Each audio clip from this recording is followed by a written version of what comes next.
너희는 마음에 근심하지 말라. 하나님을 믿으니 또 나를 믿으라. 이 말씀은 예수님께서 십자가를 앞두고 제자들에게 주신 위로의 말씀입니다. 제자들이 예수님의 죽음을 예고하시는 말씀에 마음이 혼란스러워했을 때 예수님은 그들의 불안한 마음을 아시고 이렇게 말씀하셨습니다. 근심은 우리 마음을 어둡게 하고 하나님의 계획을 보지 못하게 합니다. 그러나 하나님을 믿고 예수님을 믿는 믿음은 모든 근심과 두려움을 이길 수 있는 능력이 됩니다. 이 말씀은 오늘날 우리에게도 동일하게 적용됩니다. 삶의 어려움과 시련 앞에서 우리는 마음에 근심하지 말고 하나님과 예수님을 온전히 신뢰해야 합니다. 내 아버지 집에 거할 곳이 많도다. 그렇지 않으면 너희에게 일렀으리라. 내가 너희를 위하여 처소를 예비하러 가노라. 예수님은 제자들에게 하늘나라에 대한 소망을 말씀하십니다. 하나님의 집은 넓고 많은 거할 곳이 있습니다. 예수님께서 십자가에 돌아가시는 것은 우리를 버리고 가시는 것이 아니라 우리를 위해 하늘의 처소를 예비하시기 위함입니다. 이 처소는 영원한 안식처이며 하나님과 함께 거하는 완전한 평안의 장소입니다. 예수님의 죽음과 부활은 우리에게 하늘나라의 시민권을 주시고 영원한 거처를 마련해 주시는 사랑의 행위입니다. 이 약속은 우리에게 현재의 고난 중에서도 미래의 영광스러운 소망을 품게 해줍니다. 요한복음 143 가서 너희를 위하여 처소를 예비하면 내가 다시 와서 너희를 내게로 영접하여 나 있는 곳에 너희도 있게 하리라. 예수님의 재림에 대한 약속입니다. 예수님은 하늘의 처소를 예비하신 후에 반드시 다시 오실 것을 약속하셨습니다. 이것은 단순한 위로의 말씀이 아니라 확실한 약속입니다. 재림의 목적은 우리를 영접하여 예수님이 계신 곳으로 데려가시는 것입니다. 이는 영원한 연합과 교제를 의미합니다. 우리는 이 땅에서 잠시 떨어져 있지만 언젠가는 예수님과 영원히 함께 있게 될 것입니다. 이 소망은 우리가 세상의 고난과 시련을 견딜 수 있는 힘이 됩니다. 재림의 약속은 모든 성도들에게 주어진 복된 소망입니다. 예수께서 이르시되 내가 곧 길이요 진리요 생명이니 나로 말미암지 않고는 아버지께로 올 자가 없느니라. 이 말씀은 기독교의 핵심 진리 중 하나입니다. 예수님은 자신이 하나님께 이르는 유일한 길임을 선언하셨습니다. 길은 방향과 방법을 의미하며 진리는 변하지 않는 절대적 기준을 뜻하고 생명은 영원한 생명을 가리킵니다. 예수님 외에는 다른 어떤 종교나 선행으로도 하나님께 나아갈 수 없습니다. 이는 배타적으로 들릴 수 있지만 동시에 모든 사람에게 열려있는 포용적인 초대이기도 합니다. 누구든지 예수님을 통해 하나님께 나아올 수 있습니다. 이 말씀은 구원의 확실성과 동시에 복음의 긴급성을 보여줍니다. 요한복음 147 너희가 나를 알았더라면 내 아버지도 알았으리로다. 이제부터는 너희가 그를 알았고 또 보았느니라. 예수님과 하나님 아버지의 관계를 보여주는 말씀입니다. 예수님을 아는 것이 곧 하나님을 아는 것입니다. 이는 예수님의 신성과 하나님과의 본질적 일체성을 나타냅니다. 제자들은 예수님과 함께 생활하면서도 이 진리를 완전히 깨닫지 못했습니다. 그러나 예수님의 말씀을 통해 이제는 하나님을 알고 보게 되었다고 하십니다. 우리가 예수님을 믿고 따르는 것은 단순히 한 인물을 추종하는 것이 아니라 하나님 자체를 만나는 것입니다. 예수님 안에서 하나님의 사랑과 성품을 완전히 볼 수 있습니다. 요한복음 149. 예수께서 이르시되 빌립아, 내가 이렇게 오래 너희와 함께 있으되 네가 나를 알지 못하느냐? 나를 본 자는 아버지를 보았거늘 어찌하여 아버지를 보이라 하느냐? 빌립의 질문에 대한 예수님의 답변입니다. 예수님은 하나님의 완전한 계시이십니다. 하나님을 보고 싶어하는 인간의 근본적인 갈망에 대해 예수님은 자신을 보는 것이 곧 하나님을 보는 것이라고 말씀하십니다. 이는 예수님의 신성을 명확히 보여주는 말씀입니다. 오랫동안 함께 있었던 제자들조차 이 진리를 깨닫지 못했던 것처럼 때로는 우리도 예수님의 참된 정체성을 놓칠 수 있습니다. 예수님 안에서 하나님의 모든 속성과 성품이 나타났으므로 우리는 예수님을 통해 하나님을 온전히 알 수 있습니다. 내가 아버지 안에 거하고 아버지는 내 안에 계신 것을 내가 믿지 아니하느냐? 내가 너희에게 하는 말은 스스로 하는 것이 아니라 아버지께서 내 안에 계셔서 그의 일을 하시는 것이라. 예수님과 하나님 아버지의 완전한 연합을 설명하는 말씀입니다. 이는 삼위일체의 신비를 보여줍니다. 예수님의 모든 말씀과 행동은 자신의 의지가 아니라 하나님의 뜻에 따른 것입니다. 예수님은 완전한 순종으로 하나님의 일을 행하셨습니다. 이 연합은 본질적이며 영원한 것입니다. 우리도 예수님을 믿고 따를 때 하나님과 연합된 삶을 살 수 있습니다. 예수님의 말씀은 단순한 인간의 지혜가 아니라 하나님의 직접적인 계시입니다. 따라서 우리는 예수님의 모든 말씀을 하나님의 말씀으로 받아들여야 합니다. 내가 아버지 안에 거하고 아버지는 내 안에 계심을 믿으라. 그렇지 못하겠거든 행하는 일로 인하여 믿으라. 믿음의 근거를 제시하는 말씀입니다. 예수님은 제자들에게 말씀만이 아니라 행하신 기적들을 통해서도 자신의 신성을 믿으라고 하십니다. 때로는 말씀만으로 믿기 어려울 때가 있습니다. 그럴 때 하나님은 우리에게 증거를 보여주십니다. 예수님께서 행하신 모든 기적과 이사는 그분이 하나님이심을 증명하는 표적이었습니다. 우리의 믿음이 약할 때 하나님은 우리의 상황에 맞는 방법으로 자신을 나타내십니다. 믿음은 맹목적인 것이 아니라 충분한 근거 위에 세워진 합리적인 신뢰입니다. 내가 진실로 진실로 너희에게 이르노니 나를 믿는 자는 내가 하는 일을 그도 할 것이요 또한 그보다 큰 일도 하리니 이는 내가 아버지께로 감이라. 믿는 자들에게 주어지는 놀라운 약속입니다. 예수님을 믿는 사람들은 예수님이 하신 일들을 할 뿐만 아니라 더 큰 일도 할 것이라고 하셨습니다. 이는 개인의 능력이 아니라 예수님이 아버지께로 가셔서 성령을 보내주시기 때문입니다. 초대교회의 역사를 보면 사도들과 성도들이 예수님 때보다 더 많은 사람들에게 복음을 전하고 더 큰 영적 역사를 일으켰습니다. 이 약속은 오늘날 우리에게도 유효합니다.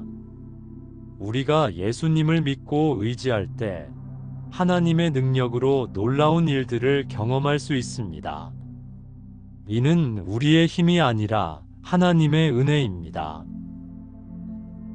너희가 내 이름으로 무엇을 구하든지 내가 행하리니 이는 아버지로 하여금 아들로 말미암아 영광을 받으시게 하려 함이라. 예수님의 이름으로 기도하는 것에 대한 약속입니다. 예수님의 이름으로 구하는 것은 단순히 기도 끝에 예수님의 이름으로라고 말하는 것 이상입니다.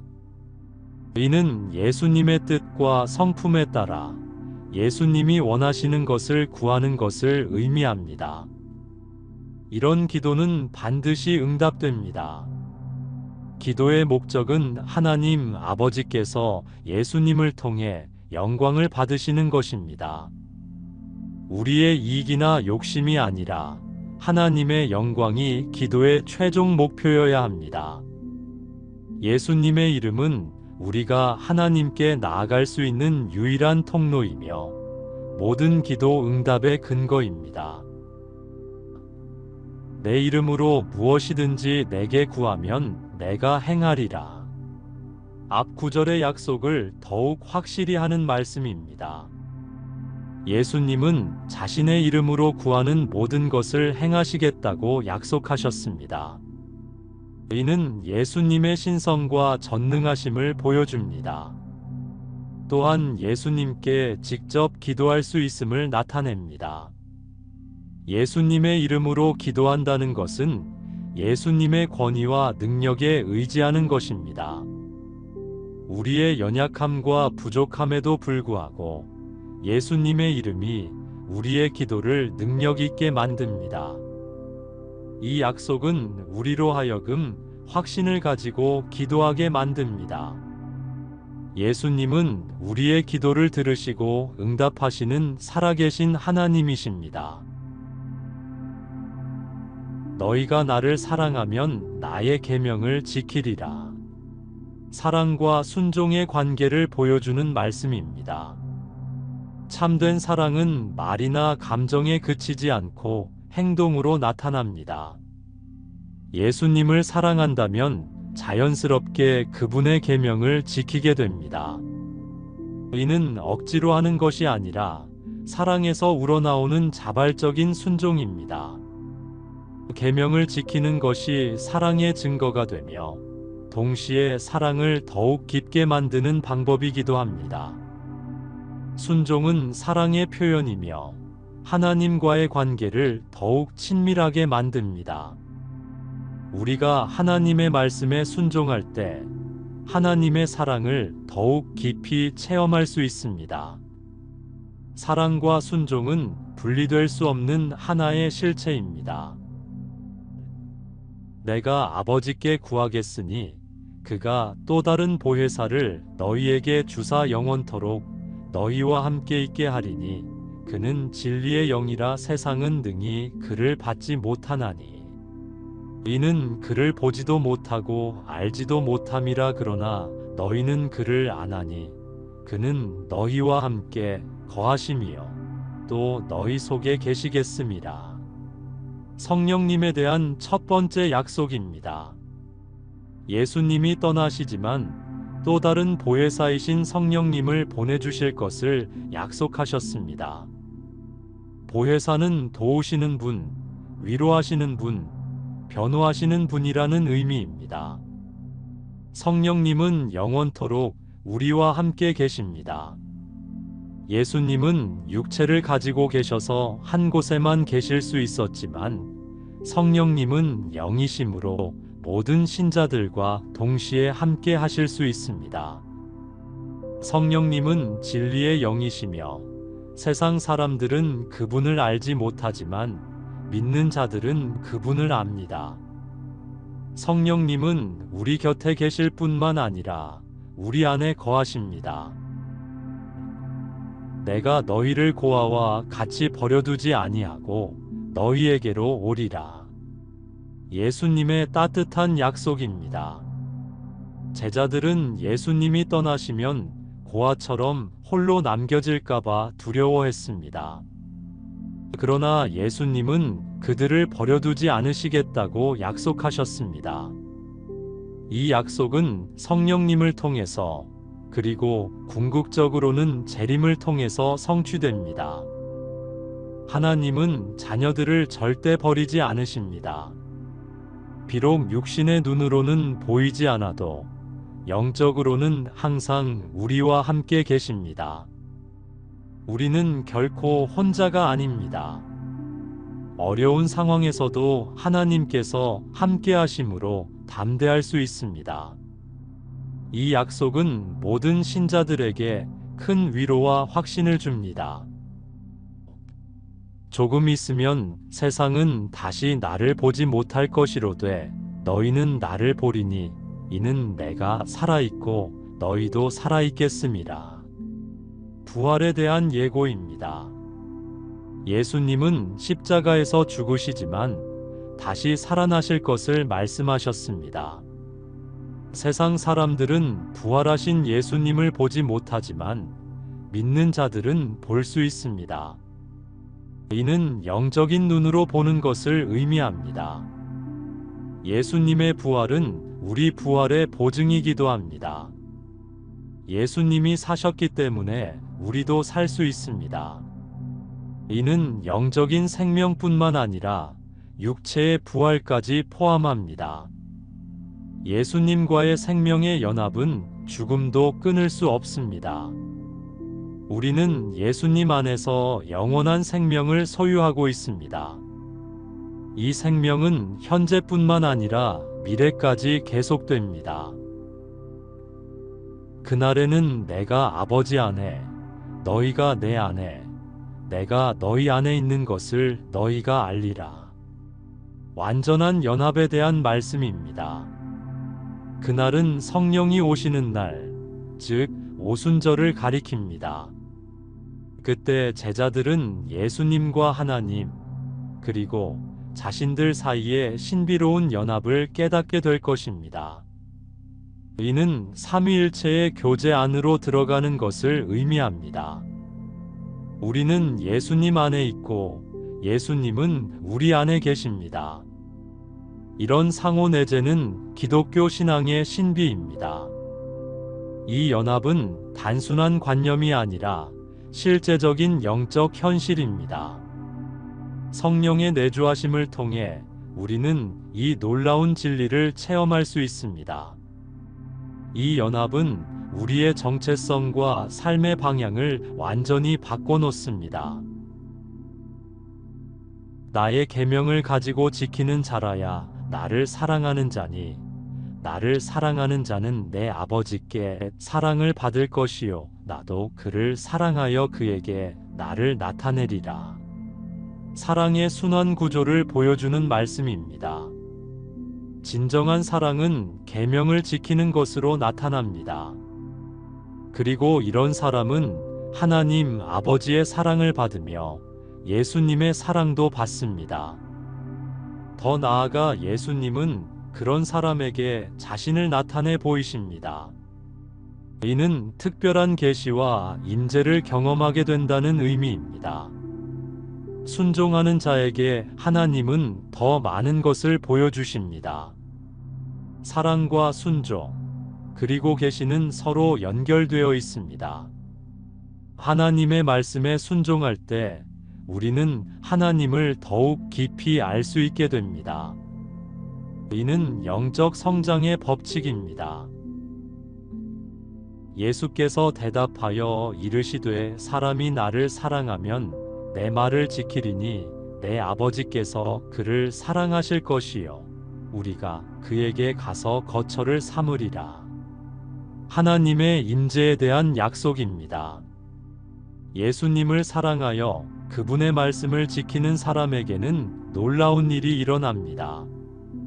하나님 아버지와 예수님이 그 사람에게 가서 거처를 삼으신다는 것입니다.